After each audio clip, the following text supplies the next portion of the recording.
everybody, welcome back to Country Girl. My name's Kathy Jarvis and today we are in the greenhouse and it's October 23rd and I've got some things that are growing and some things that didn't quite make it. Now if you remember, we planted broccoli and cauliflower and cabbage, peas, beets, radishes, and turnips, and broccoli rabe, and garlic, and lettuce, spinach, kale, and Swiss chard. Now everything's doing really well except for my lettuce and my Swiss chard. Everything else is growing. The beets are kind of bunching onions did not come up either, but I'm really thinking I got a bad batch of bunching onions because I have not had one out of the whole package sprout, and I've tried them numerous times throughout the summer, starting last spring, and now I'm finishing up the package this fall and still haven't gotten any of them to germinate. I've even done a test with paper towels and stuff. Nothing has germinated out of that bunch of bunching onions. So you do get a bad package every once in a while, and I'm thinking that's what happened. But today what I'm going to do is I'm going to sow some more lettuce. It's been fairly warm in the greenhouse and might be too warm for the lettuce right now. So we're going, since it's 2 weeks later and a little bit cooler, we're going to try it again. Same thing with the Swiss chard. It came up really well and then it just kind of disappeared. And it's shaded by some of the tomato plants yet, so I'm not for sure why it didn't come up. But this is what my lettuce bed looks like, and it's pathetic for a 2 weeks growth. Now you can see the spinach has come up, so I have no problem with the spinach. That was, some of it was from seed. Now the lettuce that you see here are all transplants that made it. Now I've got some over here that I seeded that's come up, but most of it has not come up. So we're going to reseed that. We got bib lettuce, velvet, red velvet, black seeded Simpson, rocket, and then this was supposed to be my row of Swiss chard, and I only got one come up. All the kale came up, and then I'm going to plant some carrots here. So let's get started planting. As you can see, I'm having a cat problem.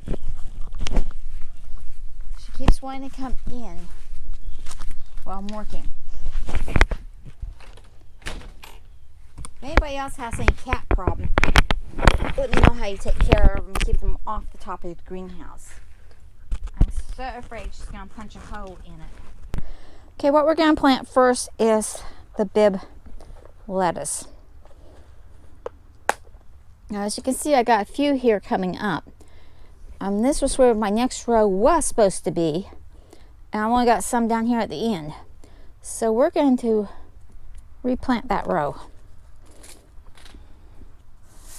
Now, the seed's getting a little old, so I'm going to plant it quite heavy. Was supposed to be 2020 season, and lettuce usually lasts a pretty long time, but we'll give this a try. This other row was planted back in August, the 25th of August, so it should have been up much better than this.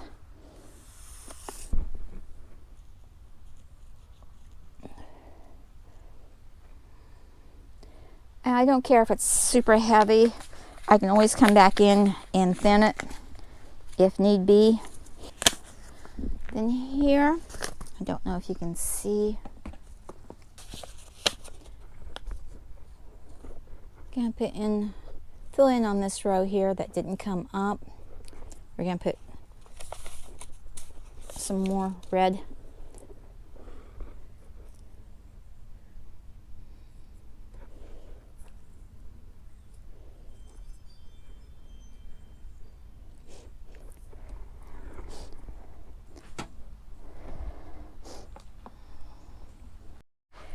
Okay, I put in another 2 rows of bib lettuce, 3 rows of red velvet, and 3 rows of black seeded Simpson. Did not do anything to the spinach. I did plant the rocket here, and I'm going to do some Swiss chard in this bed. I'm going to do Swiss chard, maybe a couple of kale missing here, so I'll put a kale, and then I'm going to put a row of carrots. Doesn't look like any of the Swiss chard except for one came up. Now, Swiss chard, they recommend that you plant a 1/2 inch deep and approximately 12 inches apart. I find that I can get by with it a little bit closer than 12. So I'm gonna plant it about every 6 inches.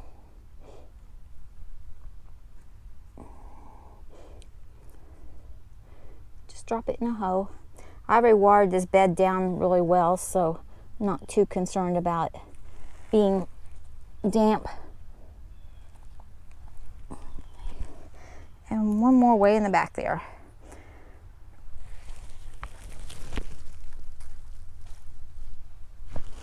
Okay, that's the row of Swiss chard.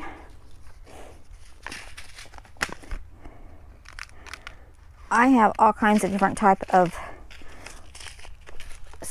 kale, so I'm not for sure which kale I planted here. I'll have to check back there and see what it says. But I mix and match them all over the place because I like a different variety. This was the dwarf blue. So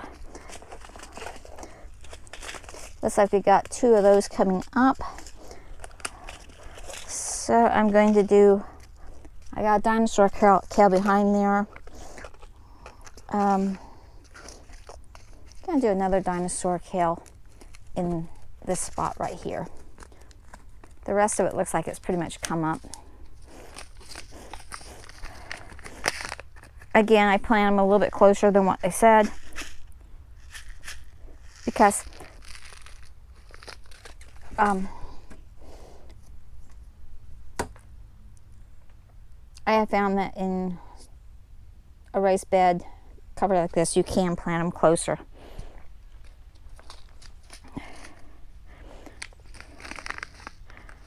Okay, now we're going to plant the carrots. Carrots are doing really well in here. At least the first batch did that I did this spring. Couldn't get to them when they started coming on. I couldn't get to them to harvest them because of the tomatoes falling down. But I got there and started harvesting them today, and they're turning out really nice. Okay, now I am going to do the gnats half loam in this area.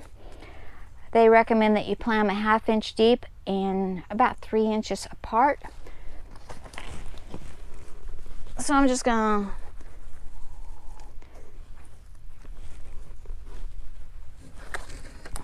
scatter them in this area.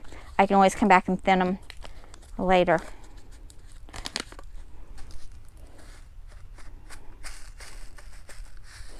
I don't really cover my carrots. I just kind of scatter them into this area. Now this area has been watered down completely. It's been watered down. I just scattered the little seeds around. And now the next thing I'm going to do, I do not cover them. What I'm going to do is I always keep cardboard in the garden. And I keep it in the greenhouse. And this is the reason. Carrots need a moist surface to germinate. I keep the moisture in by putting the cardboard over them. They take about a week to germinate, so I'll be out here, well, I'm out here every day anyway. I'll lift it up and I'll see if I can see the seeds germinating. If I see the seeds germinating, then I'll take the cardboard off. Now, I've also had luck using clear plastic. I have a bucket garden out by the other greenhouse, and I used clear plastic on that one so it could get light,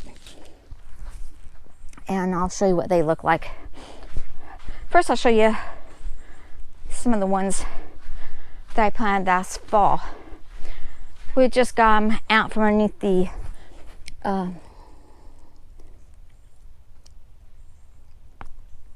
and this is what they look like. They did really wonderful in here. So I gotta harvest the rest of these, but I'm hoping to have some for later on in there. We'll go and show you the ones in the bucket garden, how they're doing.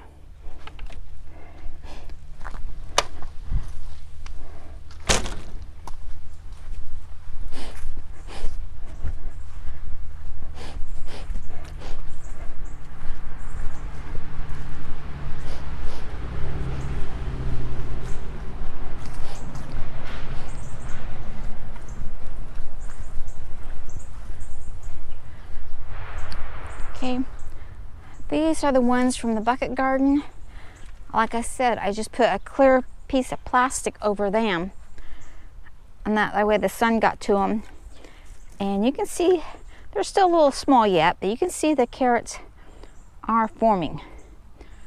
So these should be good for probably Christmas or maybe even Thanksgiving. We'll put these buckets inside this small greenhouse when the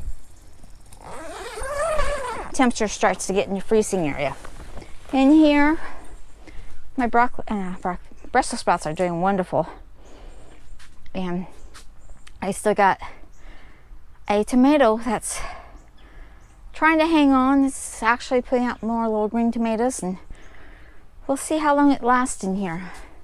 As I said, I moved my petunias in here, and I've got some starts over there. I don't know if they're going to take off or not for the blackberries. Actually, they're doing better than I thought. I thought this one was dead, and I see new growth on it. This one's still got growth at the tip here, so that's a good sign. So it looks like I have at least 2, possibly 3 that might make it. I'm really a little disappointed in this one over here because it had done so well. As you can see, all those fresh little, and then it just kind of gave up. So hopefully you learned something today. Hopefully you enjoyed the video. And that's how I plant my carrots. I have had really good luck with them this past year using that method. Before, I never put the either the plastic or the cardboard on it, and I did not have very good luck. So this was the secret that I found to having my carrots actually grow. So I'm loving the greenhouse. If you're thinking about getting one, you have the space for it and the money for it, go for it. This original one was just one of those greenhouses in the box, and it lasted about 3 years, and then I had to buy a new cover top for it, which cost almost as much as the whole thing. But when you're buying a greenhouse, make sure that the metal parts are strong gauged, because you can always replace the plastic easily. In fact, next year or the year after, however long this plastic lasts, we're actually going to get greenhouse type plastic and turn it into a regular greenhouse by putting the sideboards on it and doing it exactly like we did the other one and putting in walls on it. So that's the plan for this one eventually. But if you're just getting started, this was good for 3 years. It gives you time to save up money, and then you can convert them to a regular greenhouse with no problem. So, like I said, if you're thinking about it, I'd go ahead and do it. Mine's unheated, and it's only a single layer, so to heat it would cost a bunch. So we're trying the just putting cold weather crops in there and seeing how they do this year. If I ever get one closer to the house, I may consider running some electricity out to it, but that's way too long to run an extension cord. So unheated for now. So I hope you learned something. Subscribe to the channel, it doesn't cost anything. Give it a thumbs up if you enjoyed it. Hit the bell icon, that way you'll know when I'm on next, which is usually Mondays and Thursdays. And it usually comes out on YouTube at 10:15, but I don't know what time that they will notify you. Sometimes I don't get notified until a day later that's on. Well, my husband doesn't get notified until a day later. And sometimes it notifies right away. So, but hit the bell icon, that will eventually notify you that I'm on.